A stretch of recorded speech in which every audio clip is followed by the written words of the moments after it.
আমি একটা লেখা পোস্ট করেছিলাম কিরিম আপাকে নিয়ে। অনেকেই জানতে চাইছেন যে আসলে অনেকে জানেনই না কিরিম আপার সাথে আসলে কি হয়েছে। আসলে কিরিম আপা হচ্ছে একটা মেয়ে মানুষ, আর তার হচ্ছে ইনকামের উপরেই তার পরিবার সংসার সব কিছু চলে। হ্যাঁ, আমি জানি যে কিরিম আপা তার বাচ্চার সাথে অনেক খারাপ কিছু করেছে, অনেক খারাপ ভিউ বাড়ানোর জন্য অনেক ভিডিও পোস্ট করেছে।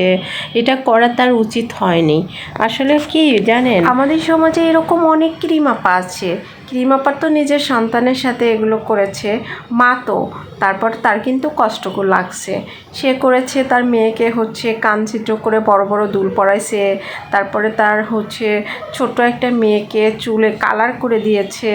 এটা তার জন্য খুবই ক্ষতিকর। যেমন রাসায়নিক থাকে চুলে কালার করে যেগুলো দিয়ে, ওগুলো কিন্তু রাসায়নিক একটা কেমিক্যাল থাকে, সেটা তার মেয়েকে ব্যবহার করেছে। ঘুমন্ত বাচ্চাকে তুলে খাওয়াইছে, অনেক টর্চার করেছে, বুঝতে পারছি। কিরিম আপা এই ভিডিওগুলো তৈরি করছে কিন্তু তার ভিউ বাড়ানোর জন্য, টাকা ইনকামের নেশায়, আর তার বাচ্চাকেই খাওয়ানোর জন্য, সবাইকে মিলে ভালো থাকার জন্য। আমাদের সমাজে এমন অনেক কিরিম আপা আছে, প্রত্যেক ফ্ল্যাটে খবর নিয়ে দেখেন আপনি যে যাদের ফ্ল্যাটে বাচ্চা মেয়েরা কাজ করে তাদের উপরে কী পরিমাণ টর্চার নির্যাতন করা হয়।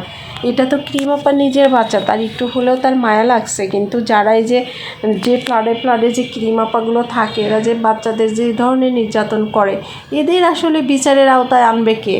এদেরকেও তো বিচারের আওতায় আনতে হবে। তাই আমার মতে সকল কিরিম আপাকে এই বিচারের আওতায় আনা উচিত। এখন যে কিরিম আপাকে যে অবস্থায় পুলিশ আটক করেছেন, তো আমার মতো হচ্ছে, আমার কথা যে আটক করছে ঠিক আছে, কিন্তু একটা ব্যক্তি বারবার মাপ চাইছে, বারবার সবাইকে সরি বলছে যে সে এই ধরনের ভিডিও আর করবে না, তারপরে তাকে মাপ করে দেওয়া যেত।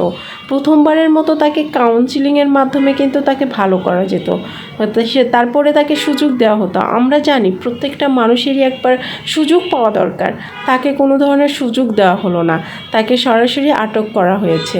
তো এটা আসলে আমার কাছে, সবার কাছে কেমন লাগলো বিষয়টা আমি জানি না, তো আমার কাছে বিষয়টা খুবই খারাপ লাগলো। কারণ তার বাচ্চাটা কিন্তু ছোট, তার বাচ্চাটা কিন্তু তার মার কাছেই থাকে, তাই বাচ্চার দিকে বিবেচনা করে হয়তো বা কিরিম আপাকে শাস্তি থেকে মকুব করা অনেক ভালো। কারণ একটা মানুষকে যদি কাউন্সিলিং করা হয় ঠিকভাবে, তাহলে সে কিন্তু হচ্ছে অনেকটা ভালো পরিবর্তন এসে যায়। আমার মতে যে প্রথমবারের মতো তাকে কাউন্সিলিং করে ঠিক করাটাই বেটার ছিল। তো যাই হোক, কিরিম আপাকে নিয়ে তো অনেক কথাই বললাম, যদি ভুল করে বলে থাকি তাহলে সবাই ক্ষমা দৃষ্টিতে দেখবেন। তো আজকে আমি কড়াইতে বসে ভাত খেলাম, কারণ এটা খেতে আমার কাছে খুবই ভালো লাগে, খুবই ভালো লাগে। কড়াই মুছে ভাত খেতে কিন্তু অনেক টেস্টি লাগে। আর তারপরে যে পাটা মোছা ভাত বিভিন্ন প্রকারের ভর্তা দিয়ে, এগুলো খেতে কিন্তু অনেক ভালো লাগে। আবার গ্রামের মুরব্বীরা বলেছে যে এটা মানে কড়াই মুছে ভাত খেলে নাকি শরীরের জন্য অনেক উপকারী। তার জন্য আমি একটু ট্রাই করলাম, কারণ আমার এটা খেতে ভালো লাগে। আমি গোপনে গোপনে কিন্তু খাই, আজকে আপনাদের দেখায় খাইলাম।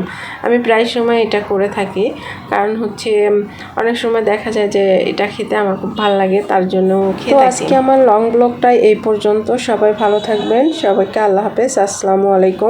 পরবর্তীতে যদি বেঁচে থাকি তাহলে আবারও লং ভিডিও নিয়ে হাজির হব। সে পর্যন্ত সবাই ভালো থাকবেন। আর হ্যাঁ, সবাই আমার জন্য দোয়া করবেন। আমার